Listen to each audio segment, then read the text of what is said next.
Hello nerdies! For today's video we will be talking about this newly released Korean series, High School Return of a Gangster, and you will be surprised of what its original story should have been. Korean BL series are getting more and more recognition this year due to their well-written plots and beautiful cinematography. They're also getting braver each release, as some of them really have great kissing scenes compared to the usual pack on the lips. However, let's not forget that fans are still wanting for a longer duration, as this Korean BL series typically has 8 episodes with a duration that only ranges from 20 to 30 minutes each. That's why BL fans were so excited when this story, High School Return of a Gangster, is reported to finally be adopted into a live action. Not only that, but the main leads were also known and popular drama actor and idol. To give you guys a summary of the story, High School Return of a Gangster is based from the Korean web novel entitled I, a Gangster, Became a High School Student by Pieces. It has a total of 120 chapters, and according to the novel's description, Kim Duk-pal is a 47-year-old gangster and he is in the second highest position in his gang. He doesn't have an educational background due to his poor parents, but he has a dream of attending a university. In fact, he has been studying to achieve his dream, but it's not easy. One day, Kim Duk-pal sees a young man, Song Yi-hyun, about to kill himself. At that time, Kim Duk-pal's spirit possesses the body of the suicidal 19-year-old high school student. Kim Duk-pal soon learns that Song Yi-hyun is a victim of bullying, which has caused him to want to take his own life. Now, Kim Duk-pal in the body of Song Yi-hyun takes on the bullies to punish them and becomes friends with classmate Choi Se-kyung. Choi Se-kyung is a model student who appears to be in a perfect situation, but he suffers from domestic violence at home by his father. In the poster released for the public, we can see familiar faces, which brought an even higher expectation for this series. Did you find the guy in the poster familiar as well? That's because the one who will play Kim Duk-pal is none other than Yoon Chan-young, who became popular for his role in Netflix's popular zombie horror thriller series All of Us Are Dead, where he played the character of Lee Chung-san.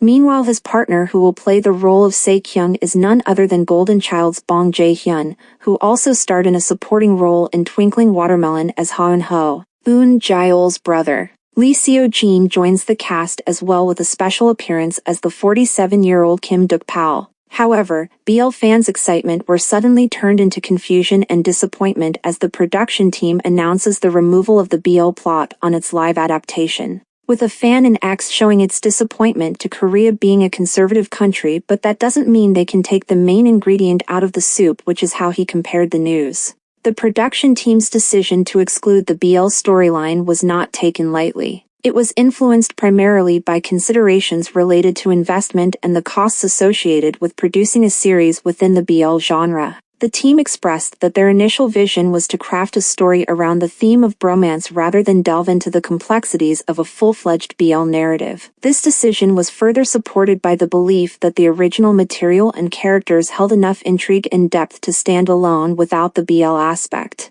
focusing instead on the universal themes of struggle, companionship, and resilience.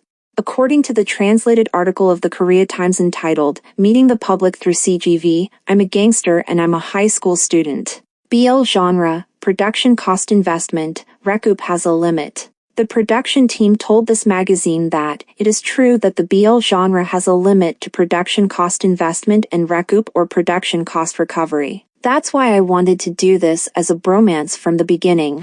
At the same time, he said that he felt that the material and characters of the original story were interesting, so he decided to dramatize it. Based on the statement, it seems that the production is afraid that the drama will not get the popularity they expected because of the limited scope of BL series compared to Korean dramas. However, the algorithm says otherwise, as some BL works receive good responses, like Watch's Semantic Error and TVING's Unintentional Love Story. Semantic Error was very popular, ranking number 1 on Watcha for 7 weeks in a row. Meanwhile, Unintentional Love Story ranked 5th in OTT combined topicality and 8th in overall paid subscription contribution on TVING. Many BL works that have found OTT have enjoyed sweet results. For anyone who's unfamiliar, OTT stands for Over the Top.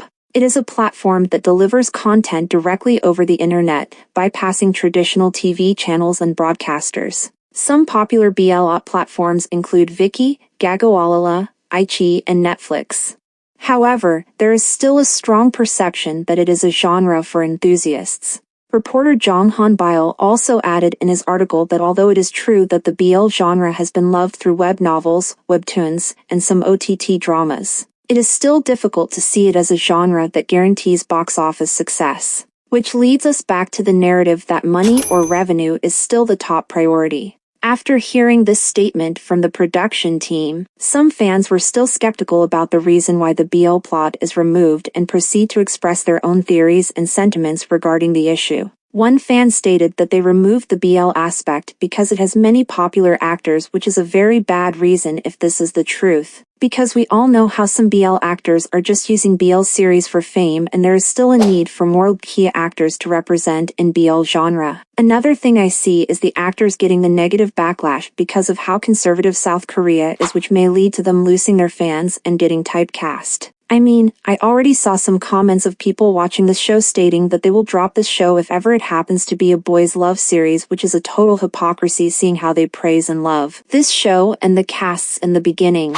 Another allegation is that they removed the BL plot because of the age difference of the characters. Since the gangster is already in his 30s and goes back to high school, so he would be dating a high school kid. However, the fan also stated that Love for Love's Sake has the exact same plot with a 30-year-old back in a high school body dating a high school boy, which debunks the argument. He also released his frustrations saying, "And we are back to plain old ridiculous censorship, and they could have literally done any adaptation of the millions of heterosexual webtoons out there, so pulling a BL one and intentionally ruining the most special part of the plot seems insane." Which reminded me of the Untamed, that due to the censorship of China, they have to limit the skinship and totally transform the story from lovers to bromance. Another fan also replied to this topic stating that, if the massive age gap in Goblin was okay, then I don't want to hear any censorship arguments from Korea. Another theory is that they want to adapt A Dude in Me but couldn't get the rights, so they picked this as it is similar. Posts about the premiere date of this series were also bombarded by negative comments, and there is also a move to boycott the series with comments like, "It's not exciting news. This show is straight washing a gay story. A BL account shouldn't be promoting queer erasure.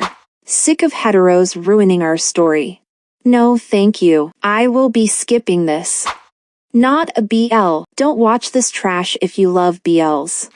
I'll never understand the point in adapting a BL and removing the BL from it. From what I've read, the plot isn't even that unique. There is no way they couldn't have found a straight/bromance manhwa with an almost identical plot to adapt. Maybe I'm crazy, but to me it feels like they are doing it to draw in BL fans, but keeping it heterosexual so it also works for the majority audience. It's almost like a version of queerbaiting. However, there are still fans who watch the series even after knowing that its original story should have been a boys' love series, with fans even commending the perfect casting of the characters. And some who are praising and feeling the tension between them. What do you guys think about this topic? Let me know in the comments below. Thanks for watching. Till next time, bye everyone.